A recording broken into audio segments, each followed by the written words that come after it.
నేను ఫస్ట్ ఉద్యమంలో తెలంగాణ ఉద్యమం స్టార్ట్ అయిన తర్వాత నేను ఎంచుకున్న ఎజెండా, నా ఎజెండాలో మొదటి పాదయాత్ర నేను చేసినటువంటిది జోగులాంబ టు గద్వాల పాదయాత్ర చేసిన. ఈ అన్యాయం సంగతి ఏంది అని దాన్ని ప్రజలలో ఎండగట్టాలని చెప్పి, గవర్నమెంట్ కూడా ఒత్తిడి తేవాలని చెప్పి, ఎందుకు తెలంగాణ ఉద్యమం చేస్తున్నామనేది లోకానికి తెలియాలని చెప్పి నేను జోగులాంబ టు గద్వాల పాదయాత్ర చేసిన.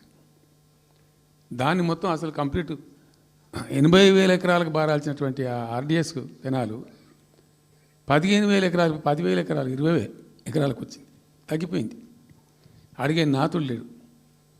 నేను అంతకు ముందే, పాదయాత్ర కన్నా ముందే స్వయంగా మేమందరం జిల్లా మహబూబ్నగర్ జిల్లా నాయకులు నేను కలిసి ఆర్డీఎస్ హెడ్ వర్క్స్ ఎక్కడ ఉంటాయంటే కర్ణాటకలో ఉంటాయి, రాయచూరు దగ్గర. అక్కడ దాకా పోయి మొత్తం ఆశాంతం ఆ కాలువ పొడవుతో తిరిగి అర్థం చేసుకొని ఆ తర్వాతనే నేను గద్వాల టు మన ఆలంపూర్ టు గద్వాల పాదయాత్ర పెట్టాం. తిరిగి దాన్ని ఎక్స్పోజ్ చేసినాం. అప్పుడు అక్కడ గొడవ చేస్తే మళ్ళీ అప్పుడు జూరాల లింక్ కెనాల్ని మొదలుపెట్టింది చంద్రబాబు నాయుడు.